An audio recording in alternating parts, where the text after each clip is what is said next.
Olá, muito boa tarde. Bem-vindo a mais um Boletim Fiscal da EY Portugal em parceria com o Jornal Económico. Hoje connosco temos uma vez mais Luís Marques, Country Tax Leader da EY. Vamos olhar para o tema das contribuições fiscais especiais. Luís Marques, antes de mais, bem-vindo ao Jornal Económico uma vez mais. Estas contribuições fiscais especiais têm gradualmente deixado de ser temporárias e passado a cimentar-se naquilo que é o sistema fiscal português. Que dificuldades e que riscos é que isto traz? Olá, boa tarde e uma vez mais muito obrigado pelo convite.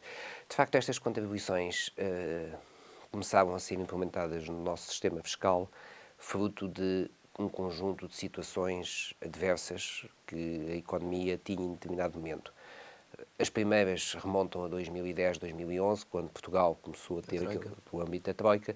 Portanto, inserem-se sempre num contexto de necessidade do Estado ter uma posição mais interventiva na economia e, com isso, necessitar de receita fiscal adicional. E estas contribuições têm sido um mecanismo que o Governo tem utilizado e que os sucessivos governos têm utilizado para fazer face a esses desafios. O problema é que estas contribuições, que deviam ter uma natureza excepcional, temporária, começam a ficar Arrastar-se. a arrastar-se e a ficarem firmadas no nosso sistema fiscal. Isto faz lembrar a situação da família, que quanto mais ganha, mais gasta. E o Estado também habitua-se a ter esta receita e tem dificuldade em prescindir dela. E por isso é que estas receitas e estas contribuições acabam por vir a acrescentar receita fiscal adicional que o Estado precisa para ter o papel que tem vindo a ter na economia. E começaram com um determinado leque e têm-se alargado a vários outros setores, que não apenas os tradicionais. E é uma carga excepcionalmente pesada, sobretudo para as empresas. As famílias vão tendo algum alívio em sede de Orçamento de Estado, mas o Orçamento de Estado para 2023 traz mais uma ronda de medidas que idealmente seriam temporárias, que se voltam a fixar novamente nas regras fiscais. Exato. Portanto, o orçamento, todos os anos, aliás, como eram medidas excepcionais e intemporáveis, nunca foi criado um regime específico ou um código de contribuições, digamos assim, ou um regulamento de contribuições especiais. O que tem havido é que, nos sucessivos orçamentos de Estado, como estas contribuições têm uma duração de um ano, os governos têm sistematicamente prorrogado a vigência das mesmas através da aprovação do Orçamento de Estado. E penso que vai ser este um mecanismo nos próximos tempos, até que alguém olhe para isto de forma estruturada e pense que talvez faça sentido criar um código contributivo de contribuições especiais ou algo parecido, porque de facto esta técnica legislativa também é um pouco precoce, é um pouco, eu diria, mal feita, mas é o que temos e é essa a situação que tem vindo a ser utilizada pelo Governo. Algumas das medidas mais mediáticas, como o caso da SES, outras foram consideradas até ilegais pelo Tribunal de Justiça da União Europeia, a questão das contribuições do serviço rodoviário, e surge agora, neste Orçamento de Estado para 2023, uma nova, Windfall Tax, tem um nome mais trabalhado, um copywriting mais elaborado, mas estamos perante justiça fiscal ou tributação excessiva? Depende a quem perguntarmos. Sim, depende a quem perguntarmos. Uma vez mais, há aqui um fator extraordinário que ocorre com especial incidência durante o segundo semestre de 2022, um agravamento significativo da taxa de inflação, por um lado, e, por outro, um agravamento que já se vinha a assistir desde o final de 2021, que agudizou-se com o iniciar do conflito militar que opõe a Rússia à Ucrânia desde o dia 24 de fevereiro de 2022, e isso fez com que os preços da energia também tivessem subido de forma galopante. E, portanto, houve uma necessidade, até ao nível da União Europeia, de criar aqui uma taxa especial para digamos, tentar amenizar o impacto que o aumento, por um lado, da inflação e, por outro lado, dos preços de energia, teve nas empresas e nas famílias. Os Estados-membros da União Europeia fizeram um conjunto de intervenções e precisavam de uma receita fiscal adicional, uma vez mais que se espera que seja temporária.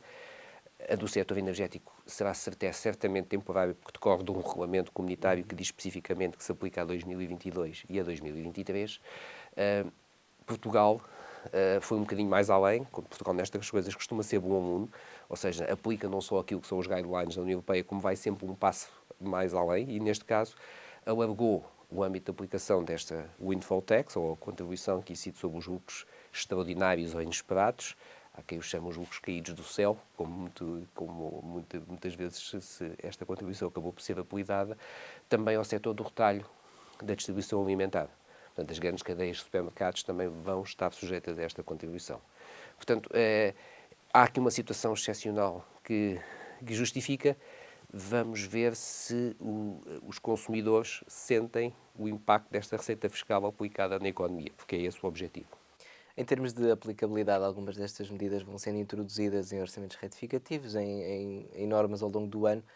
Como é que se justifica que a maior parte delas seja aplicada a meio de um período fiscal e não no período fiscal seguinte? Porque algumas delas foram até aplicadas com efeitos retroativos, muitas vezes com consequências penalizadoras ao nível do rendimento. Claro. Bom, a Windfall Tax foi criada, houve um processo de grande negociação, de grande discussão no seio da União Europeia e acabou por ser aprovado um regulamento no início do mês de outubro de 2022. Portanto, foi aí, nesse momento, que os Estados-membros da União Europeia chegaram a um consenso sobre a taxa a aplicar. Portugal transpôs esse regulamento para a ordem jurídica interna e acabou por publicar um diploma muito próximo do final do ano, nem foi no Orçamento de Estado, foi um diploma avulso, que decorre da publicação deste regulamento, e como estendeu a aplicação não só ao setor energético como ao setor do retalho alimentar, aqui pode-se discutir que há aqui uma certa, eu diria, o Governo arriscou um pouco porque ao aplicar uma norma que não tem ou estender a aplicação da norma ao setor do retalho alimentar está, digamos, aí para além daquilo que são as diretrizes da União Europeia. Se a União Europeia assim decidiu, e como existe em Portugal o primado do direito comunitário sobre o direito doméstico, a contribuição aplicável ao setor energético poderá ter um efeito retroativo, porque também a nossa Constituição permite que em situações de grande excepcionalidade se possa, digamos, não aplicar alguns dos princípios que estão constitucionalmente consagrados. Mas no caso da aplicação ao setor do retalho alimentar, essa questão já é mais discutível, porque já não existe, digamos, uma norma europeia que o diga que tem que ser feito. O que significa que provavelmente vamos ter alguma litigância no futuro, no setor do retalho alimentar, porque vão argumentar, provavelmente, que a mesma só se deve aplicar para a frente e não para trás. Ao contrário do que sucede na energia, que existe uma norma comunitária que dá essa proteção. No seguimento do que acabou de dizer, o Luís refere no artigo que sairá com o boletim fiscal desta edição, que a pressa em legislar acaba por atropelar os princípios do direito fiscal e, quiçá, do direito constitucional. Antevê que este cenário macroeconómico asfixie aquelas que são as ambições do Ministro das Finanças? Bom, o cenário macroeconómico é muito incerto neste momento. Eu acho que as previsões estão sempre a ser atualizadas em face de dados concretos que vão aparecendo. Eu penso que o Governo tem sempre, digamos, algum seguro, porque a taxa de inflação que se perspectiva vai fazer com que a arrecadação de receitas ao nível da tributação indireta vá acompanhar essa taxa de inflação, limitando o Governo a principal componente da despesa pública, que é a parte dos salários e da massa salarial da função pública, a 5,1%, que foi isso que foi definido no Orçamento de Estado para 2023, significa que se a taxa de inflação até poderá ser maior, as receitas tributárias vão crescer mais do que a despesa, o que significa que o Governo pode ter aqui alguma folga ainda assim com este cenário adverso. Onde é que eu acho que está o risco?